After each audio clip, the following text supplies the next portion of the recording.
Well, good morning to you all. I've come out to Bolsterlang in Bavaria and it's a beautiful day, the last day before some bad weather sets in. And I have come out for a walk and be walking along this ridge here. I'm going to cheat a little bit by taking this funicular in the background here, which takes me almost to the top, but I don't feel too guilty because I'm going to have about 480 meters of climb overall on my walk, 3 or 4 peaks, and the whole route back to the van is about 11 kilometers. So let's get up there and do it.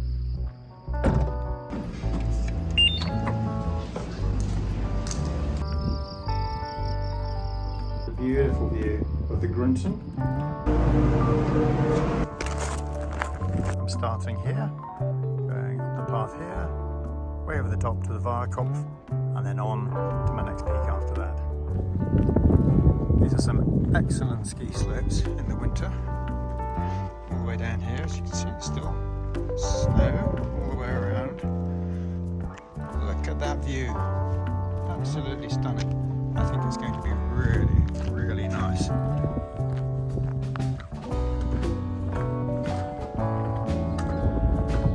Well, as I mentioned, the funicular only brings you up so far, it doesn't take you all the way up to the top, and there's a 200 meter vertical climb up to the top, and this is the steepest part of my trip today. Once I've got that out of the way, there's only one or 2 other places where it goes up reasonably steeply. We'll get this one under the belt first of all. Alright, coming up to the Vario. Yeah, there is a chairlift, as you can see, but that only operates in winter. That was a nice little climb. Right, smashing, there we go. Vario under the build. Let's crack on to the Svang horn.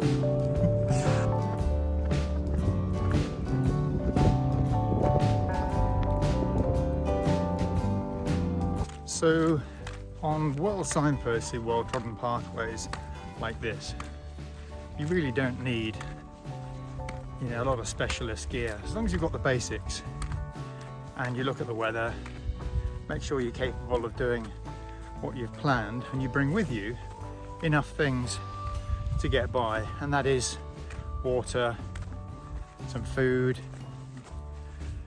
something to keep you warm, a windproof or a rain jacket of some sort, a lightweight jacket.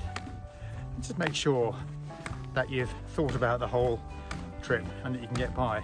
Now you can bring extra stuff with you, like some trekking poles like I do, a sit mat, flask of tea, whatever, just to enhance it if you feel like carrying a bit more stuff, your camera and what have you. But as I say, you really don't need a lot of specialist gear to come out and have a fantastic time.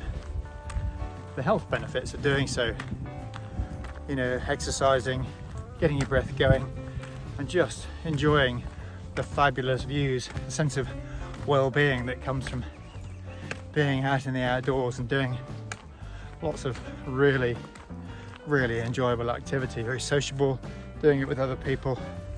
I know I'm doing it by myself at the moment, but it is a wonderful, wonderful thing to be doing. And look at the views and things behind me. I'm up here, virtually nobody else up here. It's absolutely glorious, it really is.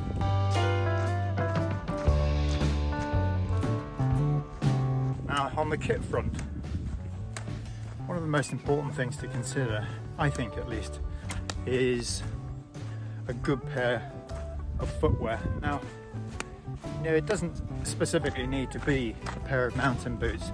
It doesn't need to be a specific pair of walking shoes or anything. A good, decent pair of trainers is absolutely fine.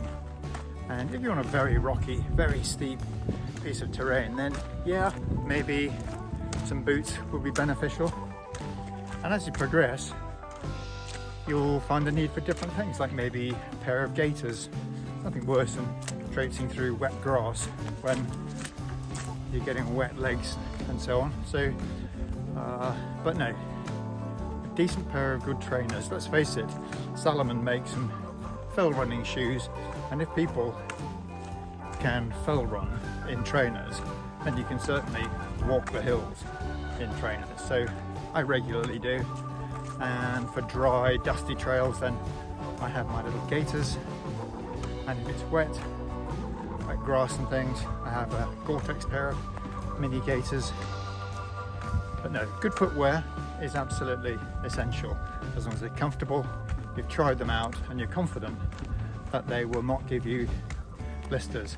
If you are worried about blisters, then tape up those areas of your feet that you're worried about, whether it's your toes or your heels, and just make sure that if you don't yet know where you might get blisters, you take tape with you, and if you feel any hot spots, that's any parts of your boots or shoes that are rubbing, then do take time to stop and tape up immediately. Otherwise, it'll just end up as a miserable day out. So blisters are just really painful, so best avoided. And there's my next point, just through the trees.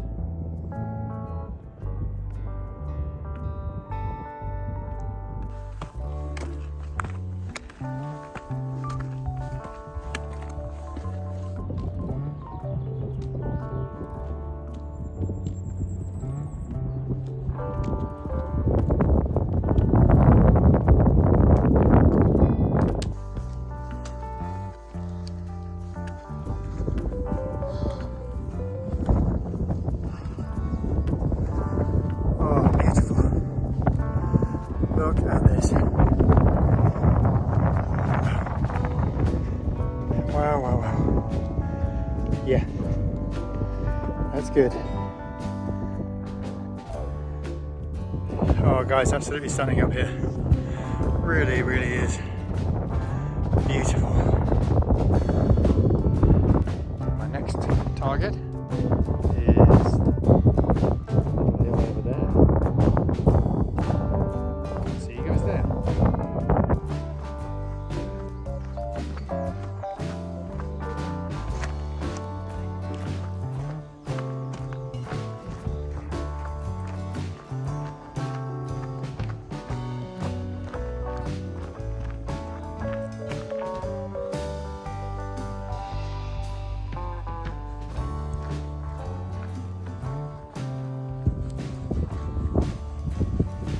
Lovely. Isn't this great? Super, super day.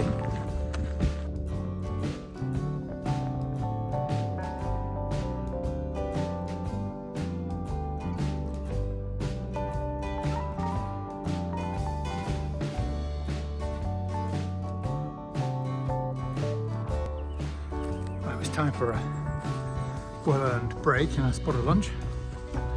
Always like to go off the beaten path a little bit for a good stop, so that you got a bit of privacy.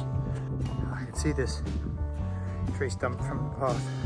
It's about 50 metres off the path, and it looked like a nice place to stop.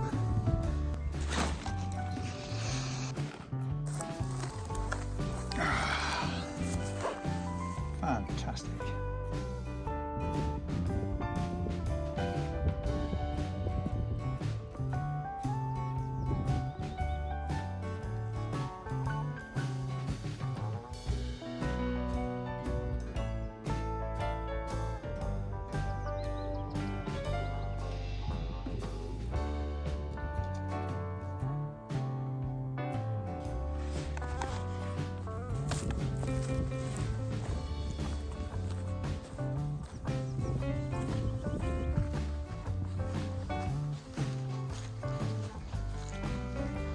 It's officially quite hot here in the woods.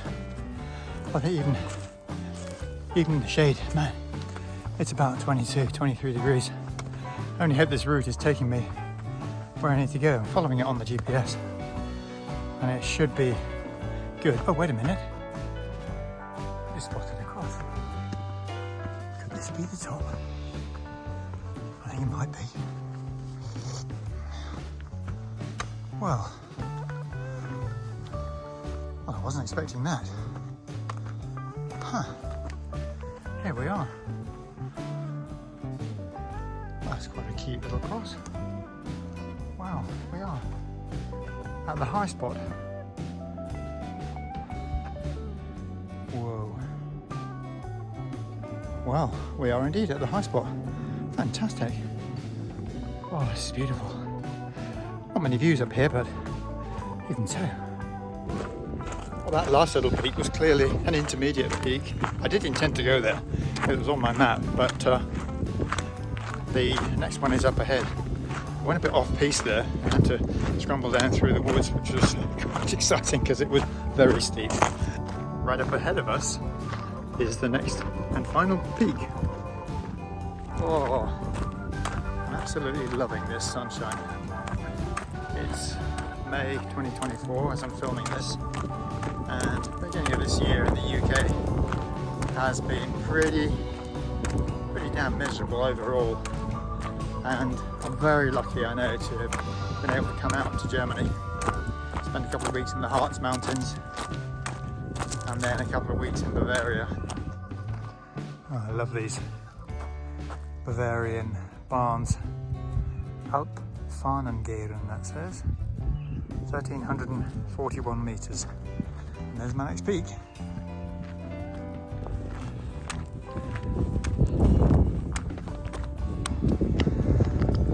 Yes, there it is. Nearly there. Guys, last few paces up to the final peak. 400 odd metres climbed today. Heading out in a minute. Brilliant. Yes. And here it is. Last peak. Fantastic.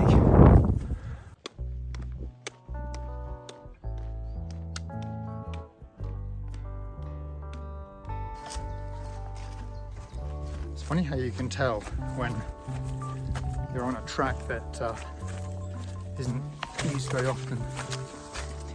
It's just that bit more overgrown, and the track is just a little bit less tramped in.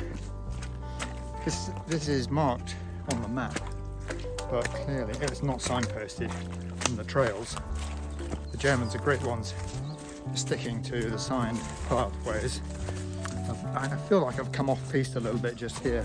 This is not very often used, and that's quite clear, but it's going to get me down. And I was thinking that it might get a lot more overgrown the further down I get, but it's early in the year still, so it's not too bad at the moment. Oh, I'm just coming across the barbed wire fence.